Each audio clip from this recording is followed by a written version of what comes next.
Nuestra próxima actividad en la sala PowerCore Ultra Enlist tiene que ver con el riego. El panel para el que voy a presentar tiene como tema el riego, un aliado estratégico.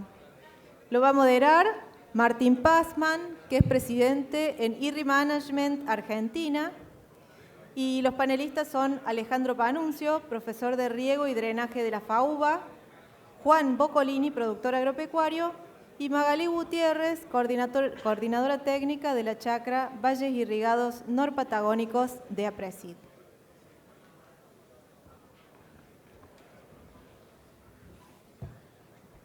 Bueno, buenas tardes.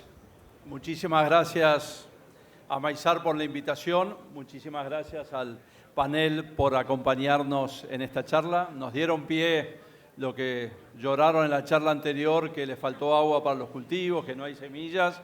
Nos dieron pie para que nos explayemos en lo que es el riego y qué es lo que puede hacer el riego con el maíz, ¿no? Acá pone la charla, el riego un aliado estratégico.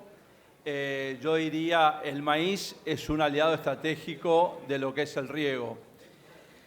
Si empezamos a hablar con la historia de lo que fue el riego en la región pampeana, saliendo de lo que son los valles subcordilleranos o todos los valles de riego de los ríos, todas las zonas tradicionales que se fueron desarrollando, no sé, en los 60, en los 70 o anteriormente, cuando pasamos a regar en la región pampeana, el inicio fue la seca del 1988-1989. Los que peinan canas se la acordarán muy bien, los más jóvenes no. Fue una seca terrible y se dio justo con el cambio de la producción de híbridos triples o híbridos dobles a híbridos simples.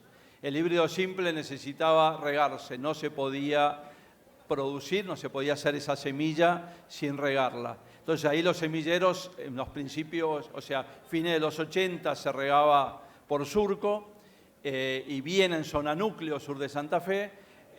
Principios de los 90 empezó el pivote a desarrollarse muy tibiamente y bueno, y ahí empezó. O sea, y si hablamos desde el principio de los 90 a hoy, se han instalado unos 5.000 equipos de riego, lo que nos da unas 600, 700.000 hectáreas regado bajo pivote, más lo que se agrega riego por goteo en los últimos años también en estas regiones, más lo que se regó también con cañones autopropulsados y demás.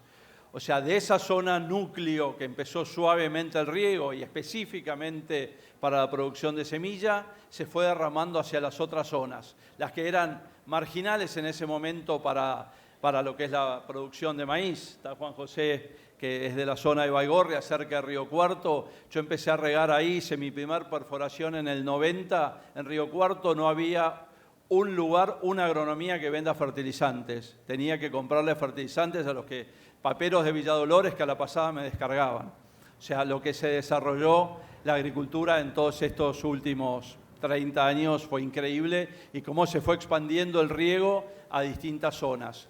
Con este panel que tenemos acá, lo tenemos Alejandro Panuncio, que es ingeniero agrónomo, tiene un doctorado, tiene un máster y tiene una especialización en riego. Es profesor titular de la Cátedra de Riego y Drenaje de la UBA y a su vez tiene una experiencia enorme con 38 años manejando una empresa de riego presurizado, o sea, sabe muchísimo de eso. Nos va a hablar de huella hídrica, del riego, un poco cómo se fue desarrollando en el mundo y qué pasó en Argentina y el potencial que tenemos y qué se puede hacer, más desde el punto de vista académico. Después la tenemos a Magalí Gutiérrez, que es ingeniera agrónoma de la Universidad del Sur, apasionada del riego y de la agronomía, es coordinadora técnica del sistema chacras de APRESID y productora agropecuaria también. Lo tenemos a Juan José Boccolini, increíble, ingeniero biomédico, o sea, cabeza distinta que nos viene a cruzarnos transversalmente. Tiene un máster en administración de empresas también, productor agropecuario y bueno, también regante, ¿no? Entonces cada uno nos va a dar su opinión de qué ven en el riego, cómo el riego potencia el maíz, qué necesitamos para crecer más, qué políticas se tienen que hacer y bueno, y cuál fue la experiencia de ellos. Bueno, yo soy Martín Pazman, también soy ingeniero agrónomo, tengo una máster en administración de empresas, soy productor bajo riego en Córdoba, San Luis, Río Negro y Buenos Aires, y durante 30 años me dediqué al mercado del pivote y al desarrollo del pivote. Así que bueno, lo dejo a Alejandro que arranque con su presentación.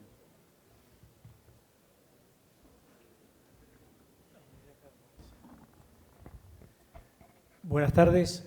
Muchas gracias a la organización por la invitación, Martín por la presentación y al panel por compartir estos minutos y a todos ustedes por estar aquí. Bueno, yo voy a hablar de este tema de huella hídrica, de evaluación de ciclo de vida, que es algo parecido pero no es lo mismo, su impacto en los requerimientos y para lograr una expansión del riego en Argentina, que a nivel mundial había en 1970 184 millones de hectáreas, en el 2012 324, ahora alrededor de 325 millones. Eso significa el 21% de la superficie cultivada en el mundo, el 70% de la superficie bajo riego está en Asia. Esto nos da valores si tuviéramos en Argentina, recién mencionaba Martín, alrededor de 700.000 hectáreas de riego por pivot central y en total, si bien hay datos no consistentes con el Censo Nacional Agropecuario de 2018, acordamos en alrededor de 2.200.000, 2.300.000 hectáreas bajo riego. Eso daría como que si Argentina pudiera regar el 21% de la superficie cultivada, tomando como 38 millones de hectáreas, nos quedarían esos 5, 6, 7 millones de hectáreas para sumar y llegar a valores mucho más importantes y por ahí estabilizar muchos rendimientos. Los recursos hídricos superficiales en principio son abundantes. Nosotros en este momento tenemos circulando por la República Argentina 26 millones de litros por segundo de agua, que esos son los recursos hídricos superficiales, 20.000 corresponden a la Cuenca del Plata, pero hay recursos importantes, más todos los subterráneos que son esenciales en algunas de las zonas.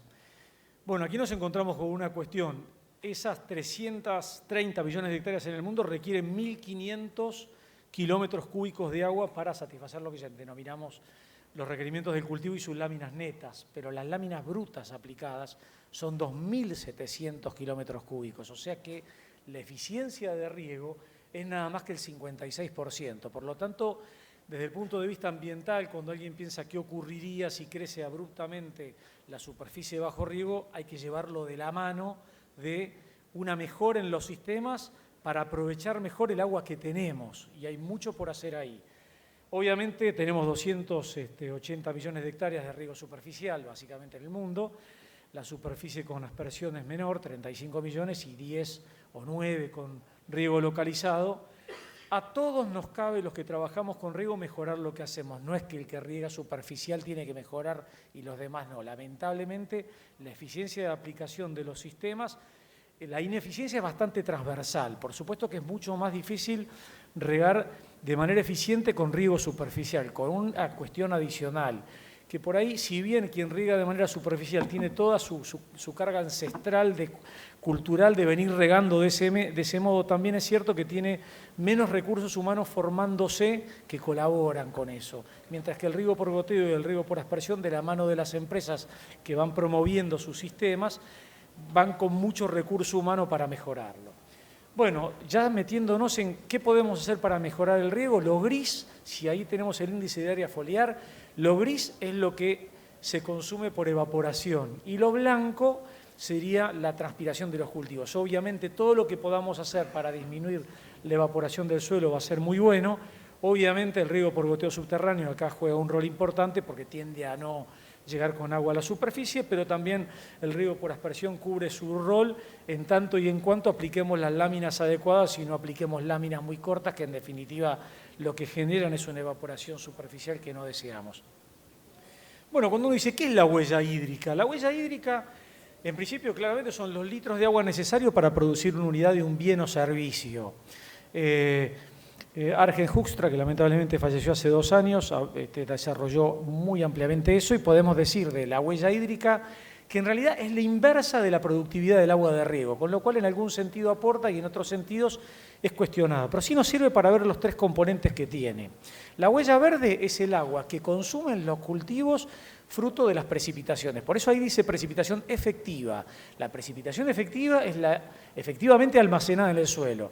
Lo que se escurra, lo que vaya en profundidad, lo que percole, no hace a que pueda ser aprovechado por el cultivo, por lo tanto no es huella verde. Solamente la precipitación almacenada en la profundidad radicular. La huella hídrica azul es el consumo de agua proveniente de agua de riego, y la huella hídrica gris es la que utilizamos, el agua que utilizamos para asimilar los contaminantes que podemos estar aportando al suelo, con lo cual esto lo denomina normalmente ese requisito de lixiviación para mantener un equilibrio salino en el suelo y de paso remover algún otro contaminante. Entonces, esto sería la huella hídrica. Pero hoy en día tenemos un paso más, que es la evaluación del ciclo de vida, el LCA, que viene de la mano de la norma ISO 14046, que tiene algo que es muy interesante para Argentina. Primero cuando hablábamos de huella hídrica, hablábamos de consumos directos de agua, pero el ciclo de vida también considera los indirectos. Los indirectos, ¿qué son? El agua necesaria para producir todo lo que está involucrado en el proceso productivo, por ejemplo, los fertilizantes, por ejemplo, el transporte. Entonces es un concepto más amplio. Por lo tanto, la LCA tiene adentro el uso directo y el indirecto. Bueno, claro, habíamos dicho que la huella hídrica que está descrita acá bajo los parámetros de la Water Footprint Network, bueno, habla de la productividad del agua y lo analiza como un recurso limitado. Sin embargo, la LCA tiene la ventaja que analiza el impacto ambiental, y muchas veces uno dice, bueno, ¿en qué analizamos el impacto ambiental? Lo analizamos por escasez. ¿Escasez de qué? Escasez de agua. Por lo tanto, cuando nosotros calculamos el ciclo de vida, el valor que teníamos de la huella hídrica como consumo directo lo tenemos que afectar por un coeficiente de cuenca. ¿Y ese coeficiente de dónde surge? Surge del estrés hídrico que esté padeciendo la cuenca en función de los usos, que son 3 en el mundo: la bebida, los usos industriales y los usos agropecuarios. El uso agropecuario se consume el 70% del agua dulce del mundo.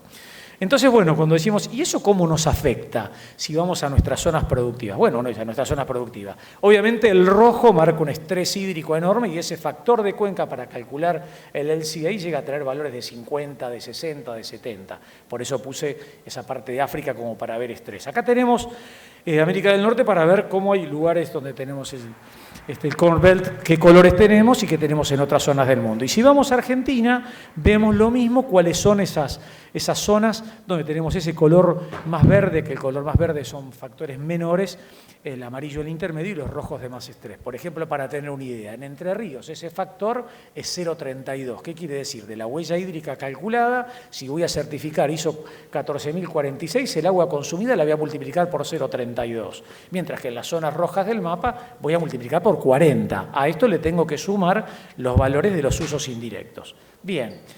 Ahora, como hablamos de un recurso escaso, uno dice, bueno, ¿cuándo regamos? Acá recién se estuvo hablando qué porcentaje del maíz era de primera, de segunda. Recién hubo un panel interesante que se hablaba de eso, y uno desde el punto de vista del riego siempre dice, bueno, ¿dónde tengo el déficit y dónde pongo el agua?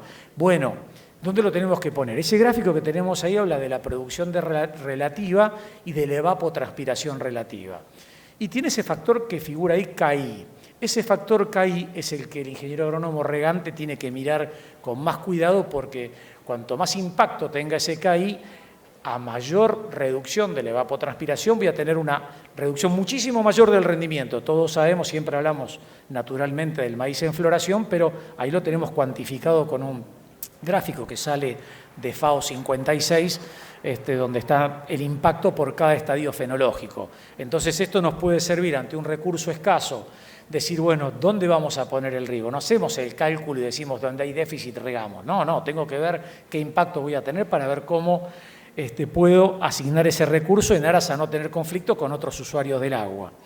Bueno, yendo a un ejemplo concreto, nosotros calculamos en la cátedra de riego, que terminó siendo la tesis de Luciana Tosini, el cálculo de huella hídrica. Tomamos el partido de Pergamino y dijimos, bueno, durante 5 años, ¿cuánto produce de soja, maíz y trigo Pergamino en conjunto?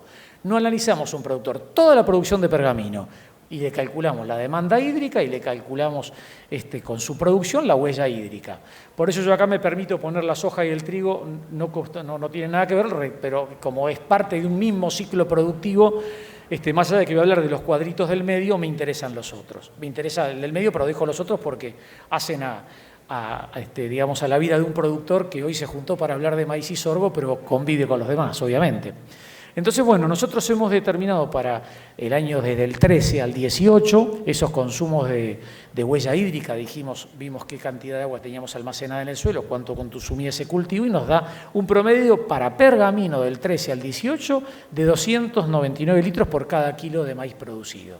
Cuando vimos el método para calcular el efecto de asimilación de nutrientes, calculamos nuestros valores y nos dio 325 en promedio para esos años del 13 al 18.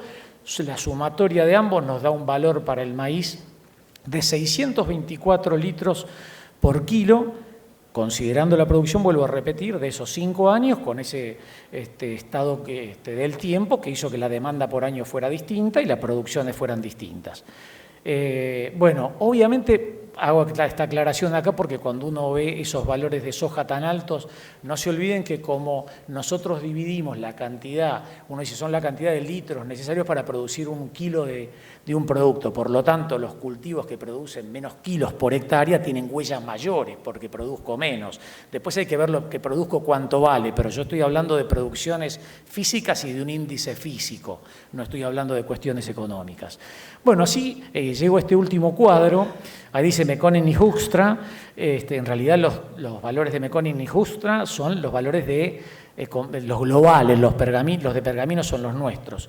Y bueno, ahí hemos llegado entonces que nuestros 299 litros por kilo de agua para Mekonnen y Hoekstra a nivel global le dan 947 litros, el nuestro es netamente inferior el de pergamino. En el caso de la huella hídrica gris a nosotros nos daban más altos, 325 contra los 124, contra los 194, pero en el caso de la huella total estamos en valores mucho más favorables y yo creo que esto tiene que ver en realidad con que toda persona que trabaja con riego quiere trabajar con el mejor agricultor, porque el riego lo que hace es potenciar lo que uno hace naturalmente. Si uno es un excelente productor, el riego va a lucir lo que hace el productor, pero el riego no puede modificar lo que potencialmente no tiene, digamos, un nivel importante. Por eso la siembra directa, por eso todas las prácticas que hacen que uno dice, a esto lo único que le falta, ¿qué son? Esos 200 milímetros de agua que por ahí no me llueven. Y uno dice, ¿y dónde están esos 200 milímetros? Para dar una idea, si nosotros quisiéramos regar en la Argentina 200 milímetros a 4 millones de hectáreas, necesitaríamos durante ese periodo, que de acuerdo a cuándo sea cada maíz en función de lo hablado en el panel anterior, con el 8% del caudal del río Paraná lo podríamos lograr. No es que secamos el río Paraná, el 8%. Por supuesto que eso requeriría algunas cuestiones que vamos a ver ahora. Para poder difundir mejor el riego presurizado tenemos cuestiones de infraestructura necesaria. Más allá donde se riega por agua subterránea, donde no lo es, necesitamos canales de riego y drenaje, provisión de energía eléctrica con tarifas estacionales, medidores bidireccionales para que compre y venda la energía al mismo valor si estoy generando energía en el campo, que compensen la energía consumida con la provista. Legales e impositivos, obviamente. Hace falta una ley de promoción de riego similar a la que tiene Chile, que permitió que se tecnificara el riego violentamente, un tipo de cambio único, 0% de arancel de importación a los bienes de consumo, una sola más, y 0% de retenciones. Recursos humanos, es imprescindible la capacitación para aumentar la productividad del agua de riego y sobre todo la convivencia armónica entre los sectores. Y la última diapositiva. Las conclusiones del aporte del riego en aspectos productivos aumenta y estabiliza rendimientos, los sociales asegura y aumenta la rentabilidad, generando arraigo, que eso fue hablado por Pedro en el comienzo, y ambientales enmarcado en una gestión integrada de recursos hídricos para garantizar esa convivencia armónica. Bueno, la huella hídrica es una excelente herramienta que establece una línea de base que permite ser potenciada con el aporte del riego, estabilizando rendimientos. Bueno, los recursos hídricos mencioné los tenemos, los recursos humanos tenemos muchísimos y la vocación de todos ustedes por progresar están, así que yo creo que estamos ante un escenario muy bueno. Bueno, muchísimas gracias.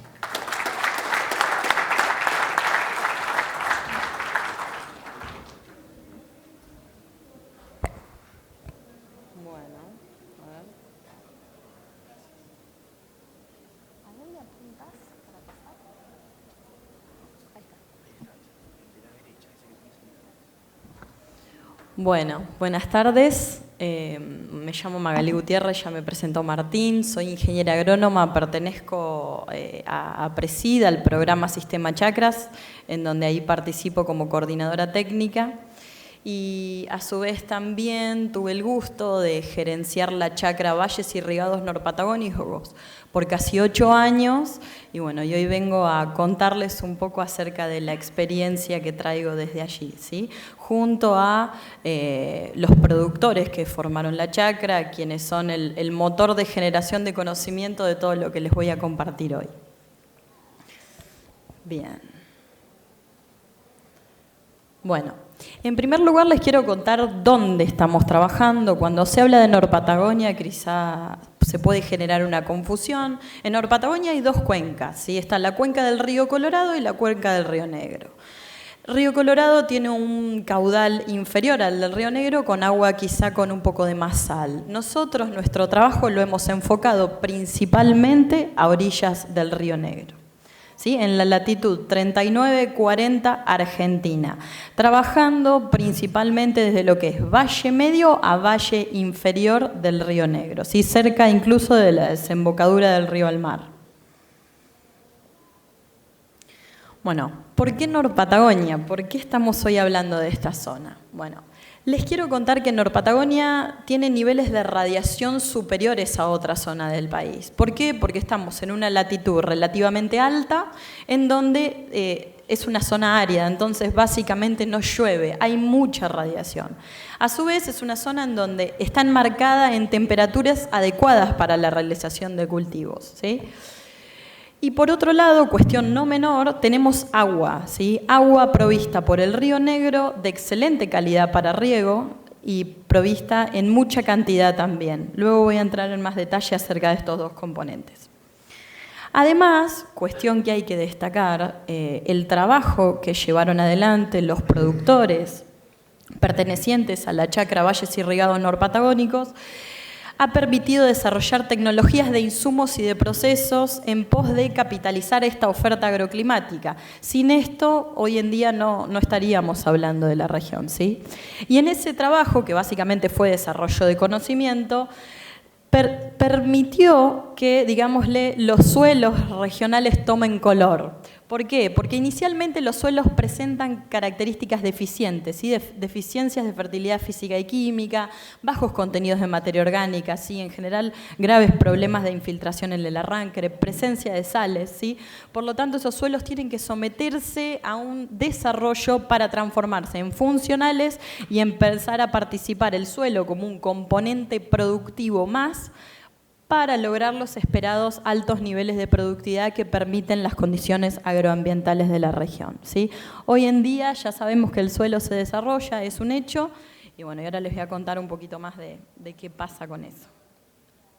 Bueno, antes que nada, respecto a disponibilidad climática, ¿a qué me refiero, no? Cuando digo que tenemos altos niveles de radiación? Acá les traigo una comparación, lo que es la zona de General de Conesa, punto central, ¿no? De trabajo de lo que fue la chacra Vimpa, ¿no? Valles Irrigados Norpatagónicos, en comparación con lo que es la zona de Pergamino y la zona de Marcos Juárez, ¿sí? En donde pueden observar que tenemos ampliamente mayores niveles de radiación respecto a esas 2 zonas.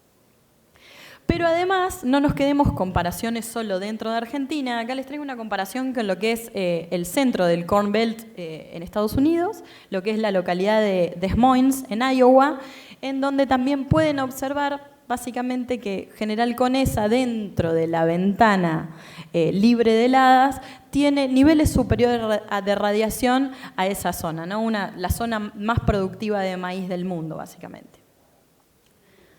Cuando también digo disponibilidad hídrica en cantidad y calidad, ¿a qué me refiero? Bueno, la provisión de agua para riego, tengo que aclarar que esta zona es una zona árida, tenemos de 250 a 300 milímetros anuales, por lo tanto no podemos pensar en generar producción, alta producción, sin tener al riego como un aliado estratégico, ¿no? Y el riego es abastecido principalmente por el río Negro, el cual, bueno, se forma de la confluencia del río Limay y río Neuquén, actualmente reportando un caudal medio de 818 metros cúbicos por segundo, que prácticamente en su totalidad van al mar a salinizarse sin que nadie los aproveche, ¿sí? Y obviamente de agua de muy buena calidad para riego. Bien. Ahora, cuando les cuento todas estas características agroambientales, siempre surge la pregunta, bueno, pero ¿y hay tierra disponible para desarrollar? Acá les muestro datos de un estudio que realizó la FAO en el 2014, en donde, analizando todas las zonas de valles del Río Negro, detectaron que se podrían poner en producción aproximadamente 325.000 hectáreas. Y dentro de esas hectáreas se destaca el Valle de Negro Muerto, con 85.500 hectáreas como una de las zonas de más interés, básicamente porque por el hecho de que hay muchas hectáreas juntas de relativamente buena calidad respecto a otras zonas y en donde la propiedad de la tierra no está atomizada. Así que imagínense lo que podríamos crecer en hectáreas en los valles aledaños al río. Bien, y en vista de todo esto que les cuento, hace aproximadamente ya 10 años se vienen dando ciertos desarrollos. Ahí ven algunas fotos aéreas de esos desarrollos. El del medio se llama El Carbón, que tenemos aquí sentado a uno de los promotores de ese desarrollo, en donde, bueno, atraídos por las condiciones agroclimáticas de la zona, estos proyectos pioneros empiezan a instalarse en la región y empiezan a producir hace aproximadamente 10 años. De la mano principalmente del riego por aspersión, con una visión de escala. Bien, y algo que quiero mencionar que no es menor, que en todo este proceso de instalarse, desarrollar y producir, estos proyectos han, digamos, generado algo muy importante, que es una agricultura generativa. Hoy en día se habla mucho de agricultura regenerativa asociada a prácticas de manejo que tratan de revertir un suelo degradado a su estado prístino y original. Bueno, en este caso la agricultura no viene a, digamos, está generando algo nuevo mejor al original. Nosotros no queremos regenerar nada porque lo prístino es muy complicado de manejar, deficiente, ¿sí? Por lo tanto, le decimos agricultura generativa. ¿Cómo se produce ese desarrollo en el suelo? Bueno, el maíz ha sido un aliado estratégico para desarrollar el suelo, básicamente por ser una gramínea C4, por elevada capacidad de capturar carbono y de generar cobertura, en donde el desarrollo se da principalmente por generación de cobertura, raíces trabajando de manera intensificada todo el tiempo posible y a su vez aplicando agua de calidad, no solo para cultivar, sino para lavar las sales del suelo. ¿Sí? Ahí les traigo un ejemplo de un sitio evaluado con agricultura anual intensiva, en donde luego de 7 años en el estrato superior de suelo se detectan niveles de prácticamente 28% más de materia orgánica respecto al sector de monte. Y también tuvimos el gusto de que nos acompañó un biólogo de suelos, Luis Wall, en donde también evaluó la parte de biodiversidad del suelo con resultados fantásticos, detectando mayor actividad biológica, mayor diversidad y mayor actividad biológica en los suelos regados respecto a los suelos de montes prístinos. Así que este concepto es muy fuerte e importante para nosotros. Bien, y ya para ir cerrando, no hay mejor frase que el riego como un aliado estratégico para nosotros, porque permitió que en una zona nos permitió desarrollar suelos muy complicados y transformar una zona que produce una vaca cada 20 hectáreas, un ternero cada 40 hectáreas y tiene una persona trabajando cada 10.000 hectáreas, en sistemas productivos de altísima producción, ¿sí?, de elevada producción, con cierta estabilidad interanual, básicamente provista por el riego, porque el riego no es complementario, ¿sí? El riego es total en esta región. Cerrando rendimientos, esta campaña de entre 15 y 17,5 toneladas promedio seco, ¿sí?, obviamente en lotes de punta bien regados, ¿no?, y bien manejados, en donde todavía tenemos mucho por aprender. No solo también de maíz, sino también otros cultivos de commodities se dan muy bien en la zona. En trigos observamos rindes de 8 a 10.000 kilos y soja de 4 a 4.500 kilos, también todavía con muchísimo mejoramiento y aprendizaje para estos dos cultivos que tenemos que desarrollar. Bien. Y para cerrar en stock, un poco esta zona que puede crecer muchísimo, que tiene radiación, temperatura, suelos desarrollables, escala, agua en cantidad y calidad, distancia a puerto, estamos a 300 kilómetros del puerto de Bahía Blanca y a 90 kilómetros del puerto de San Antonio, ¿sí? El nombre Patagonia, que no es una cuestión menor en el mundo, ¿sí?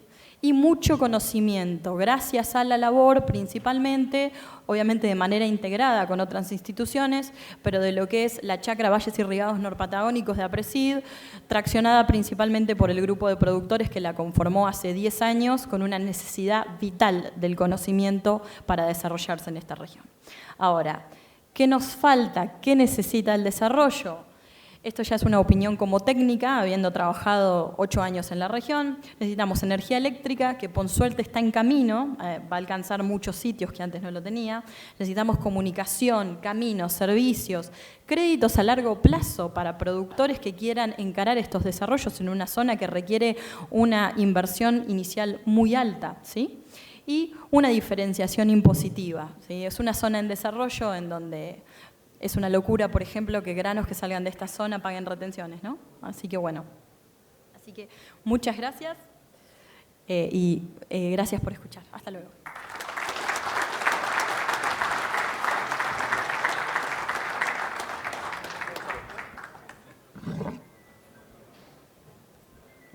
Hola. Bueno, soy Juan Boccolini. Antes que nada quiero agradecer a Martín por la presentación y las autoridades que nos invitaron y para mostrar un poco básicamente lo que hacemos en el interior del país. Empiezo contando que somos una empresa familiar de 3 generaciones dedicada a la actividad agrícola ganadera. El fundador fue mi abuelo, Luca Flores Boccolini. Actualmente está Santiago y yo como segunda y tercera generación que estamos a cargo de la dirección y la ejecución de actividades operativas de gestión y control. El propósito que tenemos es transformar la agricultura aportando soluciones rentables y sostenibles a lo largo del tiempo. También un objetivo que tenemos es establecer estratégicas sólidas a largo plazo con versatilidad para adaptarse a demandas de ambientes y del mercado, consolidar los beneficios del crecimiento económico en la infraestructura, innovación tecnológica y en capital humano. O sea, básicamente la idea nuestra siempre es volver a invertir en el agro, crecer de manera sostenida con un uso equilibrado y eficiente de los recursos económicos naturales y desarrollar y perfeccionar diversas actividades vinculadas a la agroindustria. Le voy a mostrar un poquito de la ubicación. Estamos en el centro de la provincia de Córdoba, ahí donde tenemos los campos ganaderos de agricultura, cerquita de la zona de Río Cuarto, que es bastante conocida acá, en la zona precisamente de Coronel Baigorria y Alcira Gijena. Ahí se encuentran los campos de agricultura. Y la parte ganadera la tenemos en el NOA, en el límite entre Salta y Santiago del Estero, precisamente en la provincia de Chaco, en un pueblito que se llama Taco Pozo. Ahí tenemos el desarrollo ganadero. Bueno, actualmente la superficie que sembramos son 1.800 hectáreas y en ganadería unas 4.700 hectáreas. Voy a hablar un poquito de la ganadería. Las razas que nosotros usamos por una cuestión de mayor tamaño de hacienda para exportación es el Brangus y el Braford, que se adaptan muy bien a la zona del norte, por eso decidimos adoptar ese tipo de genética. En una primera etapa lo que hacemos allá en el norte es la recría a campo, que compramos terneros de 200 kilos y a lo largo del año los sacamos de ese campo con 350 kilos.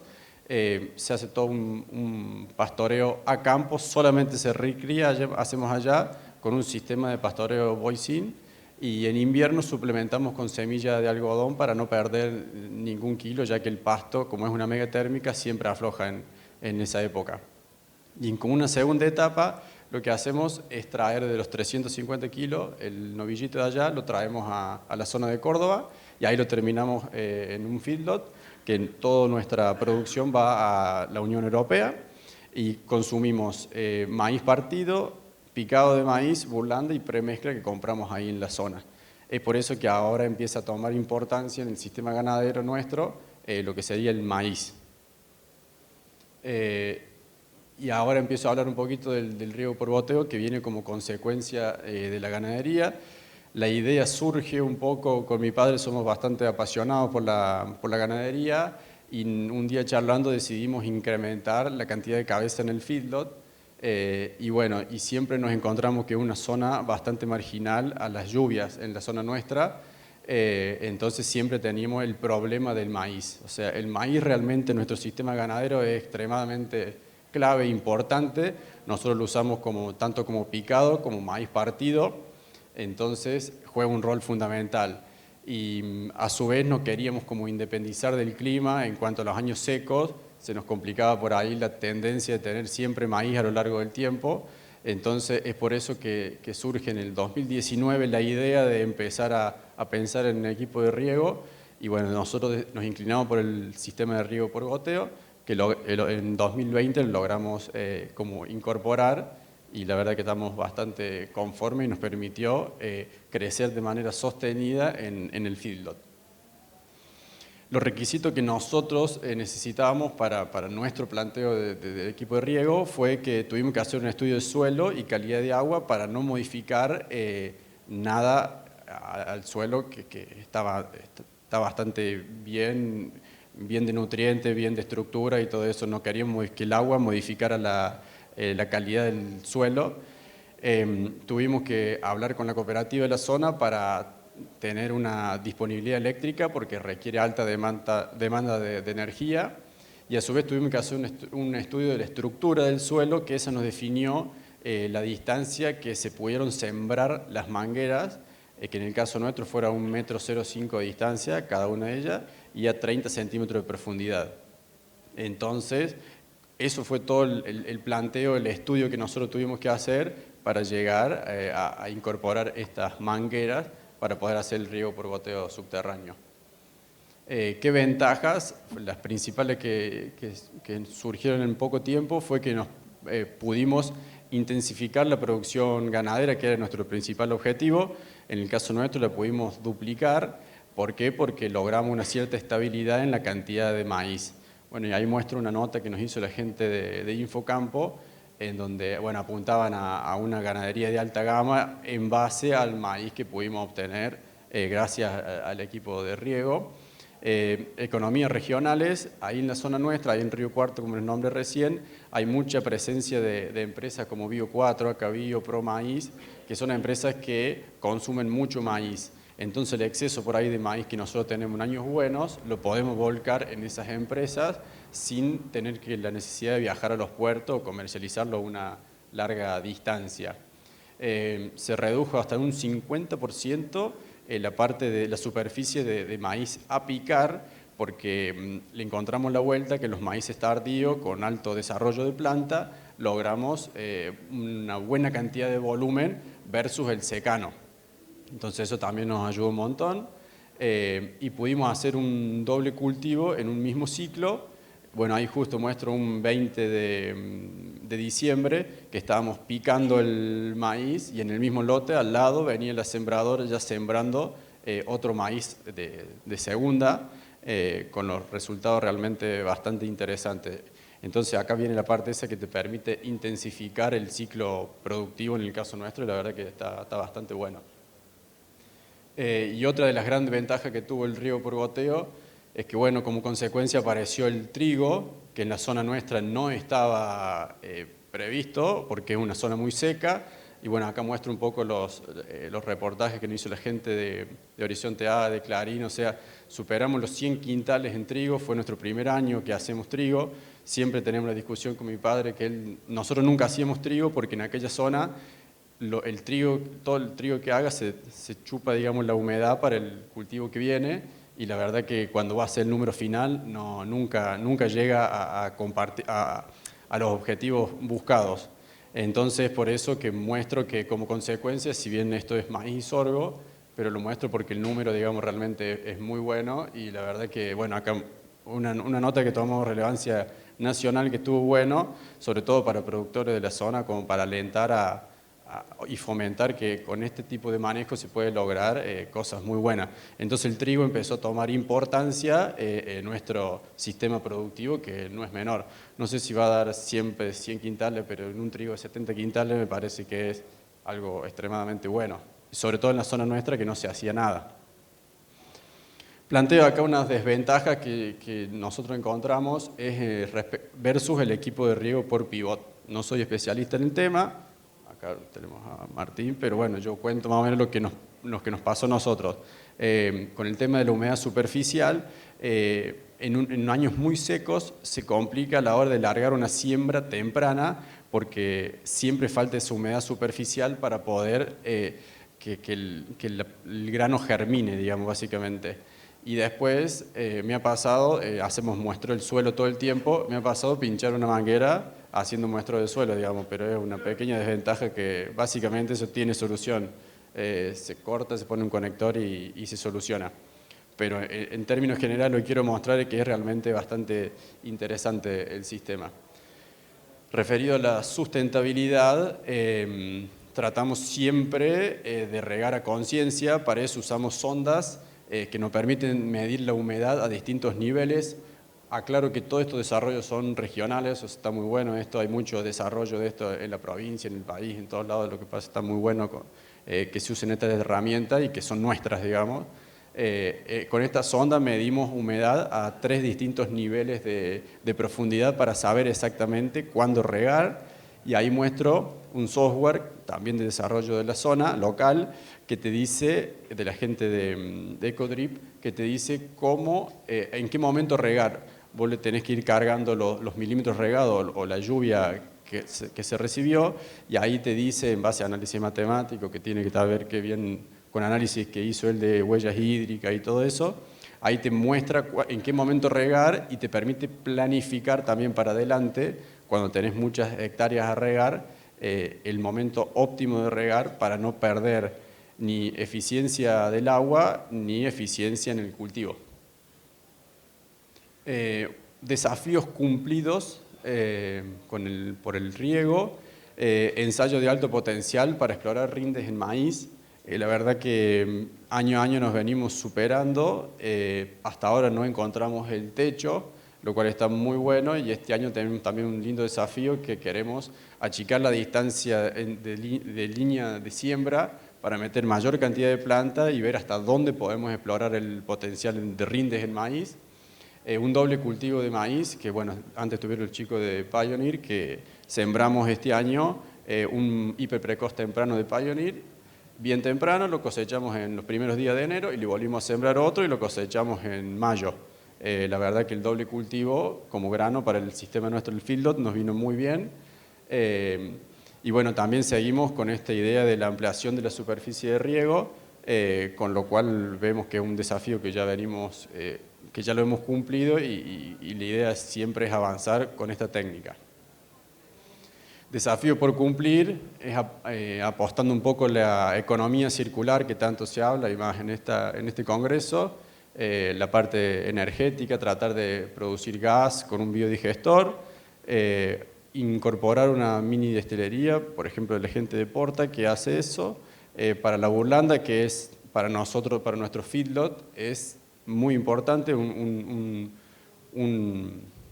alimento para nuestra comida en el feedlot bastante interesante, un insumo, y el maíz Flint, que charlando acá con la gente de Zinc Agro, viniendo para acá surgió la idea, charlamos con ellos y creo que algo vamos a lograr, porque podemos explorar potencial en el riego, brindándole agua al cultivo, con ese diferencial de precio que tiene.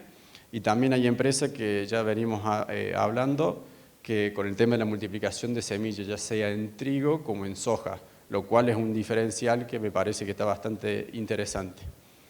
Pero bueno, para poder cumplir todos estos desafíos planteados es clave, o sea, se necesita básicamente políticas claras, ya sea de exportación, o sea, hay que tener previsibilidad a lo largo del tiempo, incentivos de entidades para darle valor agregado, que me parece que es por ahí el camino. Se habló mucho en este congreso de esto.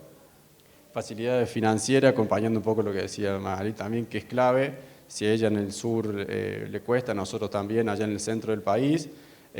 sobre todo con buenos plazos o que se vinculen por ahí las entidades bancarias con las empresas para lograr plazos y tasas acordes y una mayor promoción de los sistemas de riego, o sea que se promueva esto porque realmente es muy positivo lo que genera como economía.